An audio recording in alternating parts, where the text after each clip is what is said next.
affiche chez lui.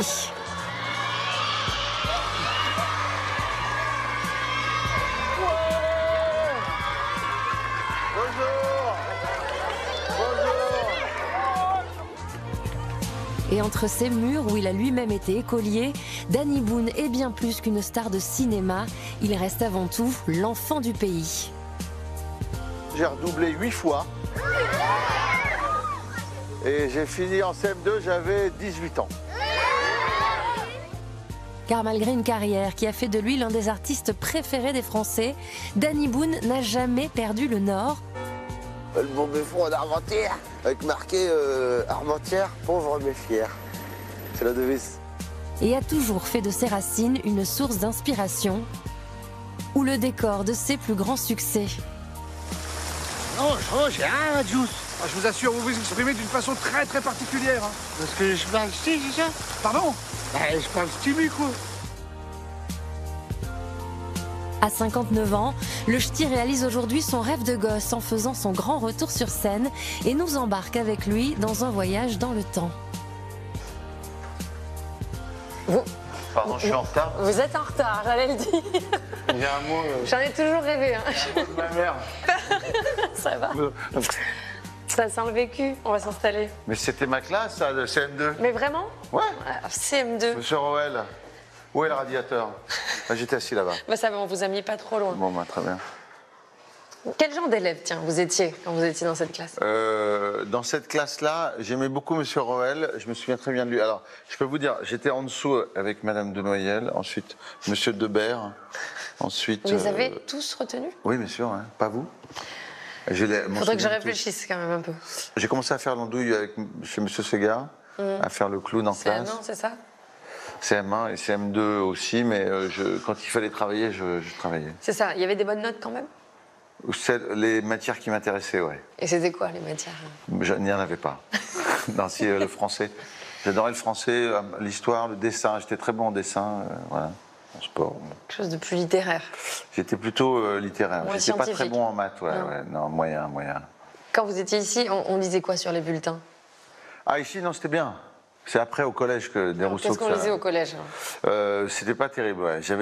Mais j'en ai fait un sketch, ouais. En fait, ma mère a retrouvé mes bulletins de l'époque et je me suis dit, tiens, c'est une pépite, quoi. C'est un vivier. c'est fou. J'étais loin d'être encouragé par mes profs. Hein. Ah bah, mes bulletins scolaires, c'était une catastrophe. Je me faisais allumer à chaque fin de trimestre. Évidemment, dans le bulletin, j'ai eu élève lamentable, perturbe toute la classe, mobilise son énergie à rien foutre, à toucher le fond mais creuse encore. À toutes ces formules courtes et assassines. En fait, je me suis rendu compte, hein, c'est mes premiers tweets. C'est génial, c'est mes premiers haters. C'est émouvant. De toute ma scolarité, la pire appréciation que j'ai eue dans mes bulletins, c'est 3 mots. Peut mieux faire. Ah, on l'a tous eu, hein, ce peut mieux faire assassin. On est d'accord. En plus, ce qui est très cruel, c'est que tes profs te forcent à emmener ce peut mieux faire jusqu'à tes parents pour faire signer ton bulletin. C'est un vicieux. Enfin, c'est comme de demander à un condamné à mort de venir à la chaise électrique avec une rallonge. On est d'accord. Ce monde de l'école, vous l'avez retrouvé ensuite en tant que papa. Oui. Vous avez 5 enfants. Ça s'est passé comment pour eux à l'école? Ça dépend des enfants. Ça dépend desquels. Ça dépend desquels. J'étais pas spécialement sévère. Alors, si, j'en parle d'ailleurs dans le spectacle sur le... Je dis que nos parents nous offraient ce truc atroce fin juin, quand on avait le peut mieux faire. On recevait le cahier de devoirs de vacances, le passeport, là, avec la couverture, avec le haut en bouée de plage, là, pour bien se foutre de ta gueule. C'est que des gamins qui s'éclatent, en plus, les couvertures. Donc, c'est des devoirs. Et pendant que nous, on est enfermés devant passeport, page 2 et 3 sur 120. Et donc, moi, j'ai acheté des passeports à mes enfants. Ah. Ouais, même encore aujourd'hui. Même je suis de 27 ans, je fais des passeports. Vous vous vengez? Je me venge. Mais sur les résultats scolaires, moi, je voulais qu'ils fassent des efforts. Et après, s'ils ont des mauvaises notes, c'est pas grave. Vous avez déjà été convoqué par leur professeur? Oui, ça m'est arrivé, ouais. J'ai eu un fils au lycée français à Los Angeles. On a eu en maternelle, celui qui a 20 ans, il avait mis une fourchette en plastique dans la joue de la fille de Christian Bale. Mais non. Et en fait, en arrivant à l'école, en discutant avec la directrice, je dis mais enfin pourquoi autant d'histoires? C'est la fille de Christian Bale. Je dis quoi, de Batman? Je tournais Batman à l'époque. Je dis merde, je vais avoir des problèmes avec Batman. Je vais devoir me battre avec Batman. Et on est devenus potes après ça. Ils ont grandi aux États-Unis. Avec Batman. Ouais. Et ils aiment le Nord quand même? Ils sont attachés? Oui, bien sûr. On va chez ma mère. Ma mère, ma mère, c'est que je suis là. Elle m'a dit, tu viens à la maison? Elle va venir vous chercher à l'école. Ouais.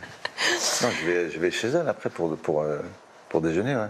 C'est marrant parce qu'on vous a vu arriver, les enfants ont scandé votre nom, une rockstar. Hein, c'était la Danny Boone Mania. Vous êtes resté l'enfant du pays, vous le sentez? Oui, bien sûr. Il y a beaucoup d'amour et c'est réciproque. Moi, j'ai beaucoup d'amour pour ma région, pour les gens de ma région, pour la mentalité de ma région. Je suis encore en contact avec mes potes de l'époque, des élèves avec qui j'étais en classe ici. Je les vois encore. Si le jeune Daniel Amidou, de 10 ans, vous croisez aujourd'hui, qu'est-ce qu'il penserait de vous, à votre avis? Mais il est toujours là. Hein. Mais d'ailleurs, je pense que c'est pour lui que je suis remonté sur scène. Et que pour faire rire les gens à nouveau, en vrai, en public, et se nourrir de ça. C'était son rêve, ça.